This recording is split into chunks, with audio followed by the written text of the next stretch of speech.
Hi guys, இன்றைக்கி ஈஸியாக potato recipe ஒன்று எப்படி செய்கிறதுன்னு தான் பார்க்க போகிறோம். அநேகமாக எல்லாருக்குமே பொட்டேட்டோ ரெசிபி சரியாக வரதில்ல. ஸோ இன்றைக்கி எப்படி செய்கிறதுன்னு பார்க்கலாம். 4 பொட்டேட்டோ எடுத்திருக்கேன். இதை நல்லா சுத்தமாக க்ளீன் பண்ணி எடுத்துருவோம். க்ளீன் பண்ணி நல்லா வாஷ் பண்ணிக்கிறலாம்.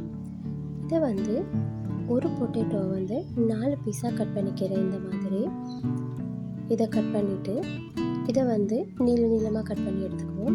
எப்போவுமே பொட்டேட்டோ ஃப்ரை பண்ணும்போது இந்த மாதிரி கட் பண்ணி எடுத்துக்கோங்க. அப்போ தான் நல்லாயிருக்கும் பார்க்குறதுக்கு.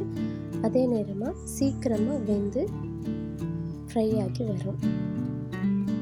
இந்த மாதிரி எல்லா பொட்டேட்டோவையும் கட் பண்ணிடலாம். கட் பண்ணிவிட்டு இதை நம்ம தண்ணியில் போட்டு ஊற வைக்கணும்.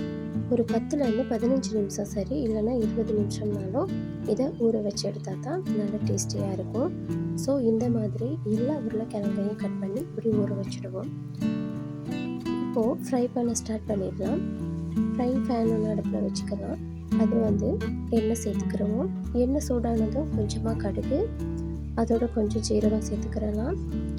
ரெண்டும் வெடிக்க ஆரம்பித்த உடனே பொடிசாக கட் பண்ண வெங்காயம், அப்புறமா பூண்டு, ஒரு கொத்து கருவேப்பிலை, இது எல்லாத்தையும் சேர்த்து நல்லா ஃப்ரை பண்ணிடுவோம்.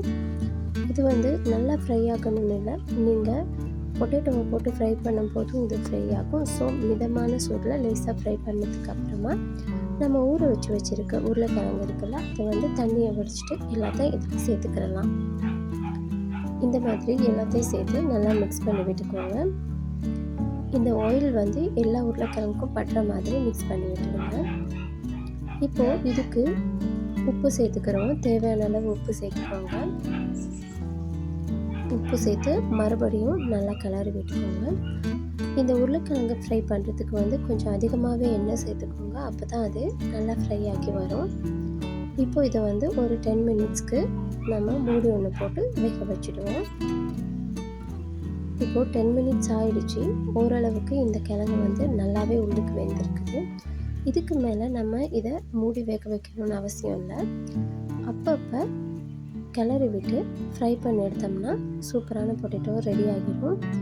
இந்த மாதிரி மிச்ச நேரம் இல்லாமல் 2 நிமிஷத்துக்கு ஒருக்கா இதை நல்லா கிளறி விட்டுக்கோங்க. பாருங்கள், கிட்டத்தட்ட ஓரளவுக்கு நல்லா ஃப்ரை ஆகி வந்திருக்குது. இந்த மாதிரி ஃப்ரை ஆகி வந்தோடனே இந்த ஸ்டேஜில் நம்ம இதுக்கு மசாலா ஆட் பண்ணிக்கிறோம். கொஞ்சமாக மஞ்சள் தூள், அப்புறம் காரத்துக்கேற்ற மிளகாய் தூள், அதோட கொஞ்சம் தனியாத்தூள் சேர்த்துக்கிறலாம். அப்புறமா பெருங்காயத்தூள் சேர்த்துக்கிறேங்க. இது கட்டாயமாக சேர்த்துக்கோங்க. அப்புறமா கொஞ்சம் கருவேப்பிலை, இது எல்லாத்தையும் சேர்த்து நல்லா மிக்ஸ் பண்ணி விட்டுருங்க. அடுப்பு சிம்லேயே வச்சுக்கோங்க. அதிக அனல் வைக்க வேண்டாம். இந்த மாதிரி நல்லா ஃப்ரை பண்ணி எடுத்துட்டிங்கன்னா சூப்பரான பொட்டேட்டோ ஃப்ரை ரெடி ஆகிரும். இவ்வளோ தான். இந்த மசாலா பச்சை வாசனை போகிற வரைக்கும் நல்லா மிக்ஸ் பண்ணி இதை ஃப்ரை பண்ணி எடுத்துக்கோங்க.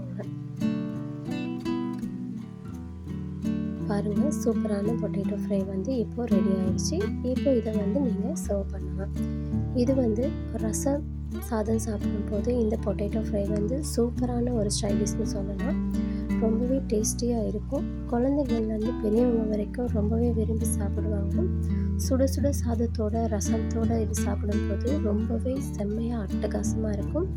கண்டிப்பாக ட்ரை பண்ணி பாருங்கள். ட்ரை பண்ணி பார்த்துட்டு எப்படி இருந்துச்சுன்னு கமெண்ட்டில் சொல்லுங்கள். நம்ம சேனலை சப்ஸ்கிரைப் பண்ணாமல் பார்த்துக்கிட்டு இருக்கீங்கன்னாக்கா கண்டிப்பாக சப்ஸ்கிரைப் பண்ணி பக்கத்தில் இருக்க பெல் ஐக்கனையும் கிளிக் பண்ணுங்கள். தேங்க்யூ.